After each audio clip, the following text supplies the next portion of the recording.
right, welcome to the Worst Sports Channel on YouTube, Hot Garbage Sports with me, Coach Ryan D. Coach Ryan D here is one of the highest authorities there is in Hockey Canada. Certification to prove it.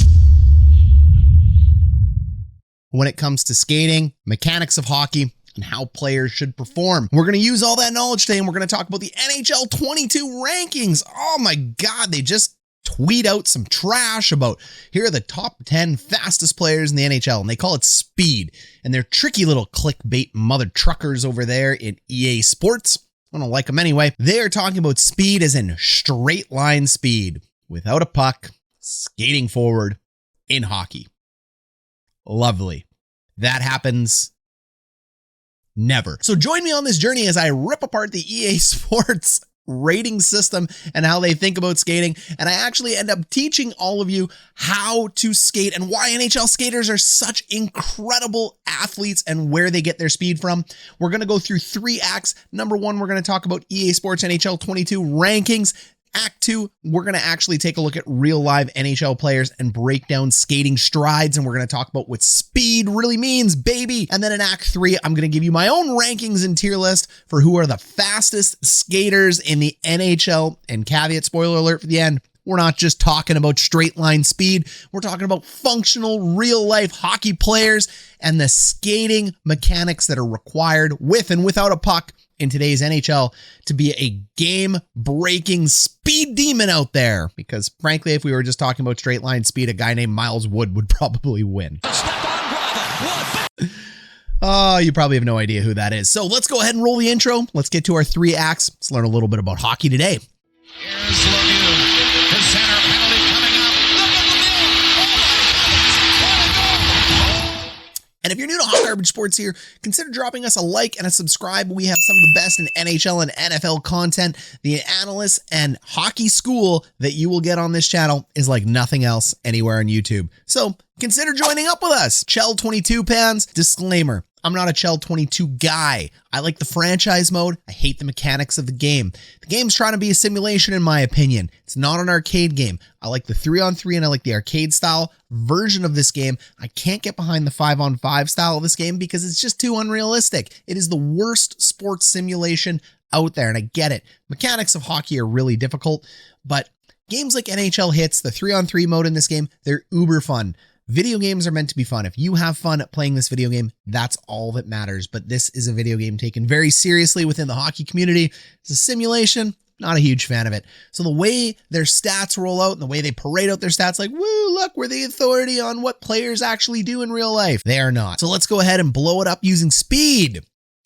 Speed, baby. All right, here's their list. And as it comes out, everybody gets a rating from 0 to 100. Nobody gets a 100 because, well, like figure skating, once you give 100 out, you can never go higher. So Conor Mcdavid gets 96. Nathan Mackinnon gets 94. Mathew Barzal gets 94. Taylor Hall gets 93. Dylan Larkin gets 93. Kasperi Kapanen, 93. Cale Makar, 93. Quinn Hughes, 93. Johnny Gaudreau, 93. Evgeny Kuznetsov, 93. And I like the way they do this system because really it's a tiered ranking system. What they're telling us is McKinnon, Barzal, and McDavid are the 3 fastest in the league. Then there's a whole group of other people who are fast, but we're not really going to get into the particulars as a video game of who's faster out of that group. I love tier ranking lists. If you want to know tier ranking lists, link above. Top 30 defensemen in the NHL, top 30 centermen in the NHL. Tiered. Don't want to argue about who's number 1, who's 2.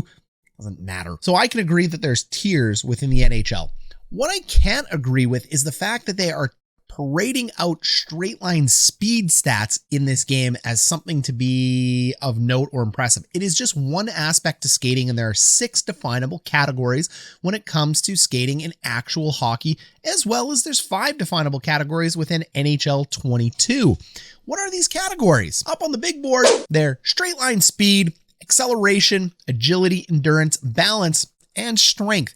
I don't know how strength gets incorporated into NHL 22 or past games. To me, it's not under the skating category, but it definitely should be because the stronger you are, the better of a skater you're going to be. So somebody down below in the comments, let me know how that mechanic works. But to me, in real life, there are 6 mechanics and these are them. Now, when we're talking about acceleration, it's important to know that this acceleration and deceleration, the faster you can stop or lower your speed, the better you're going to be at hockey because speed change makes or breaks the player. And then when we talk about agility or acceleration as well, we also have to talk about the physics of actual acceleration. And the physics of actual acceleration says if you're increasing your top end speed or you're changing direction, you're accelerating. It's just physics, man. Bill Nye all day. Agility is how quickly you are theoretically going to move left to right, or within a clock system, 12 hands on the clock, how you're going to change direction within that. I would call it lateral movement. Agility is fine.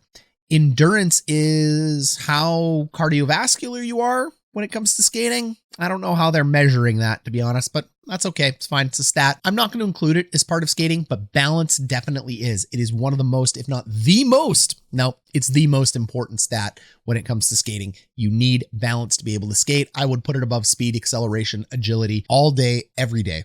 And strength. Strength is also a massive component to this. So let's talk about skating as a whole. There's skating with a puck and there's skating without a puck. That's the first thing to define. You need to be able to play at hockey with speed with a puck and without a puck. And why it matters when we're thinking of it from an NHL 22 standpoint is that in the video game, 99% of the time you have the puck on your stick. Your avatar changes based on who has control of the puck. Now, unless you're playing 3-on-3 or with some buddies or some couch co-op, yes, then speed without a puck doesn't matter.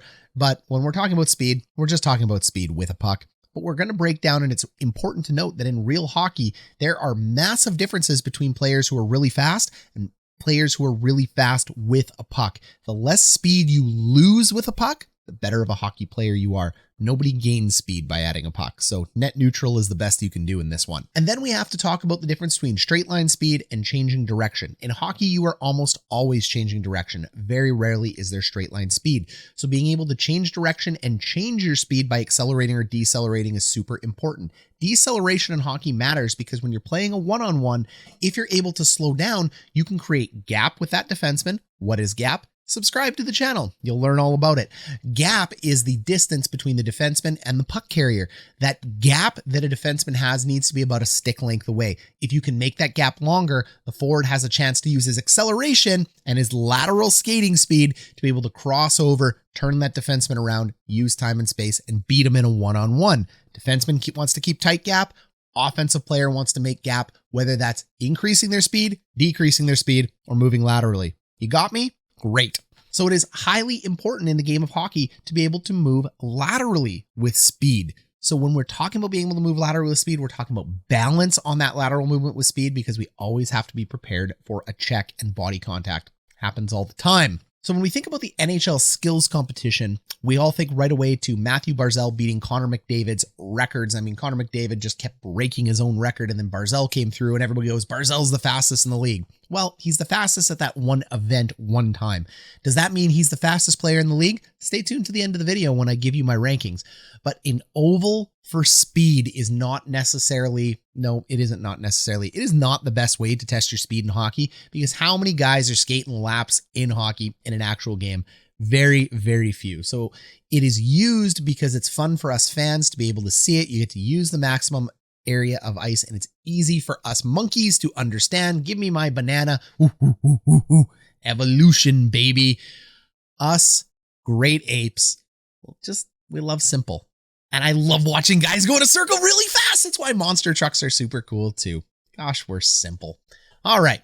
So let's move into Act 2. What makes a good skater? It's all about the stride mechanics, and these have changed in the modern NHL. I mean, from the days of Peter Bondra, the Russian Rocket, Pavel Bure, Wayne Gretzky was a fantastic skater, to Conor McDavid. The way people skate has changed. Fundamentally, sure, it's two blades on ice, but the way players get the most out of their body has changed, and we have more just tools, technology, and knowledge than ever to be able to create a monster. And that's really what Conor McDavid and some of the best skaters in the NHL are. It's like they were born in a lab.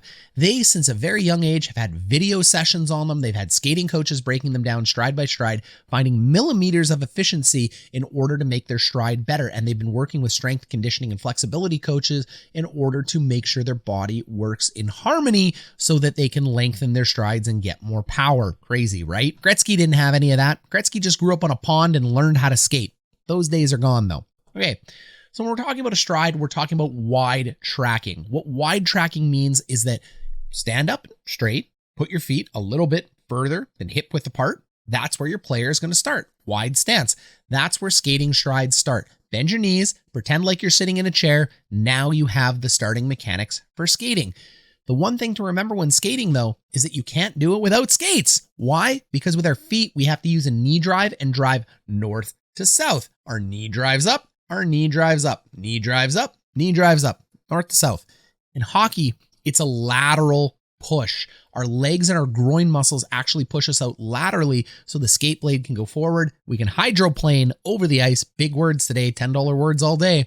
Creating less friction between the blade and the ice. You're actually gliding over little bits of water at that point.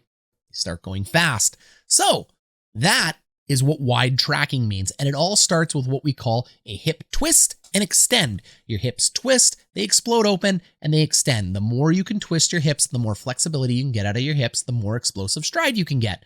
The second step to it is what's called a leg extension. That is from your bum and your hips down to your knee.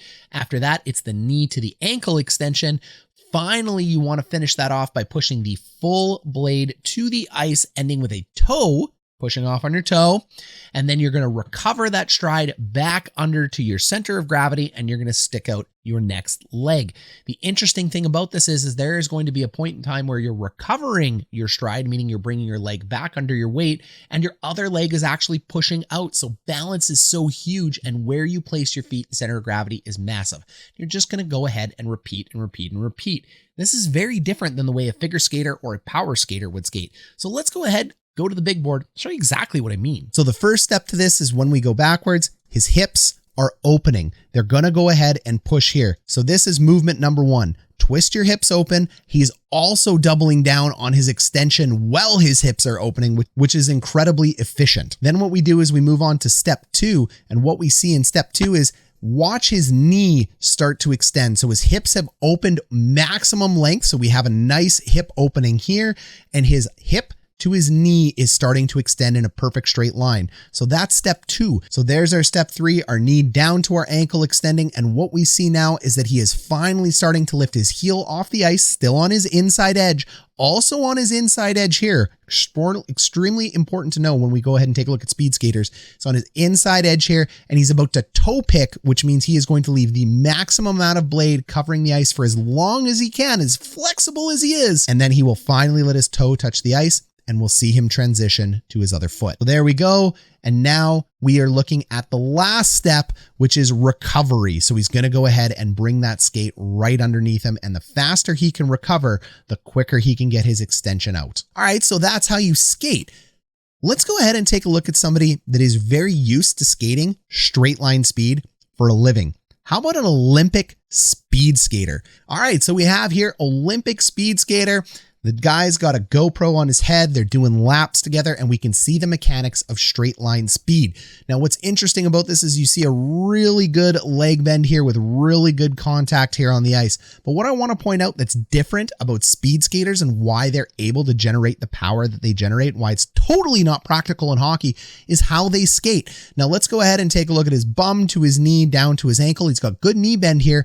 But if we created a straight line down, what we actually see is that he's on his outside edge. And what's unique about that is we talked about McDavid being on his inside edge the whole time, but this skater is on his outside edge. His inside edge would be closer here. And we can see, because if we make a straight line down, his leg is actually pointed out underneath his center of mass. So his center of mass is right here with this little yellow line. He actually comes underneath his center of mass. And what that's going to allow him to do is generate even more force going faster, because now he gets more contact time with the ice. As he pushes out, he will switch from his outside edge to his inside edge as skating, and that's going to generate massive amounts of power. There it is. As we're taking a look at that massive amounts of power, now what we see is he rolls from his outside edge right here onto his inside edge and ends up getting that power extension.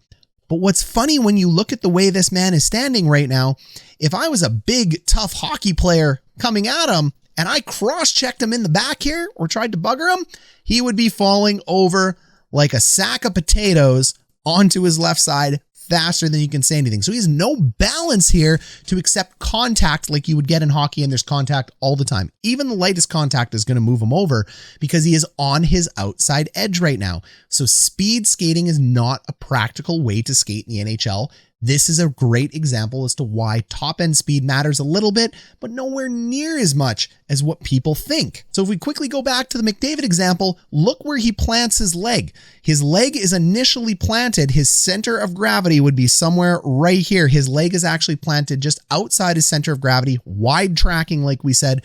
This allows him to absorb contact of the game and get push, but he's getting less push than a speed skater would. So McDavid could actually skate even faster. Before I give you my final list though, let's go ahead and take a look at the NHL stats. I'm going to tell you why this is actually absolutely ridiculously broken. If we pull up Conor McDavid's stats here from last year, what we see, because these stats don't change much year over year, we see that his skating stats has an acceleration of 97, agility of 97, balance of 87, endurance of 91, and speed of 97, with strength being over in the physical category. Okay, so he's incredibly fast, but apparently he has poor balance. Well, we just spent a whole time talking about balance and why he wouldn't have poor balance. How can one of the best skaters of all time on this planet have poor balance? So it makes no sense to me, creating an elite player like this, why you would give him an 87 in balance. I think it absolutely makes no sense. But let's go ahead and see who has good balance. I think Sidney Crosby is the best player in the NHL at contact balance, absorbing hits, playing down low, and he has the strongest legs in the NHL, along with Nathan Mackinnon. Let's take a look at their stats. All right, so Crosby's got good skating stats. 89? Piss off. There's no way Sidney Crosby gets an 89 in balance. Well, at least it mimics Conor McDavid, so I mean, they're close enough that it's... If both the players are equal within the tier or close within the tier, it won't affect your gameplay. It just annoys me. Nathan Mackinnon's stats, 87. Do you think a guy that I just showed you, that explosive hip twist, has poor balance? Okay, so here you go, NHL. I don't know why you would go ahead and put these stats in this way. It just doesn't make any sense. Conor McDavid should be a straight 99 across the board. Sidney Crosby's balance should be 99. Nathan MacKinnon's balance should be 99. Yes, you should be able to knock them off the puck, but it should be extremely difficult to knock them off the puck, if ever. So the problem is they're probably using balance in terms of absorption of hits. So when you don't have the puck, maybe the player would never fall over. But this is why the physics mechanics in this game are just so broken. I'm not telling you not to enjoy the game. I'm just telling you, as a hockey fan, as a hockey coach, as a hockey aficionado, I actually don't play this game outside of GM mode because it is so frustrating to me. It doesn't make any sense. It doesn't match hockey. It's not a good arcade game like NHL Hits. Love me some NHL Hits. I can handle games that are goofy and there to have a good time. This game is trying to be a simulation. It's just a simulation. So I understand why everybody's mad about those skating classifications. All right, so now we've talked about it. Let's go ahead and unveil my tier rankings and lists for who I think are the fastest skaters in the NHL. And to be fair, I'm talking about skating as a whole. Top line speed doesn't matter. So it's a little bit unfair that I'm going to classify these skaters as actual skaters, but we talk about a lot of real hockey on this channel. So let's go ahead and take a look at the 10 best skaters in the NHL today. Who's the fastest with a puck and without a puck, who are game breakers and just speed demons. So my honorable mentions on the list: Nick Leddy, Kapanen, Kreider, Draisaitl, Kane. You know what? I'm even going to throw Miles Wood in there. These guys are honorable mentions for extremely fast game breakers. Let's get into the top 10. So in our first tier of 95s, you got Dylan Larkin, Martin Necas, Cale Makar, Miro Heiskanen, Nate McKinnon, Quinn Hughes, and yeah, Patrick Kane. He's incredibly fast. Tier 2, one man stands alone, always excluded, never given any credit. Nick Ehlers. Nick Ehlers is a 97 overall. He is the third fastest player in the NHL, and he is alone in Class 2. Up to Class 1, the 99 Club. It should absolutely be a 99 Club. 96. Get out of here with that. Mathew Barzal and Conor McDavid. All right, there it is. There's the list. That is how I would reorder NHL 22's fastest skaters. Now, just because I had to pick 10 doesn't mean there's not a bunch of other skaters that wouldn't qualify as 95s and 94s and be right there in the mix with it, but we had to leave it to 10. Got to send out the tweet, right? Okay. Hopefully you really enjoyed this breakdown. It was educational. Subscribe, stick around. This has been Coach Ryan D with Hot Garbage Sports.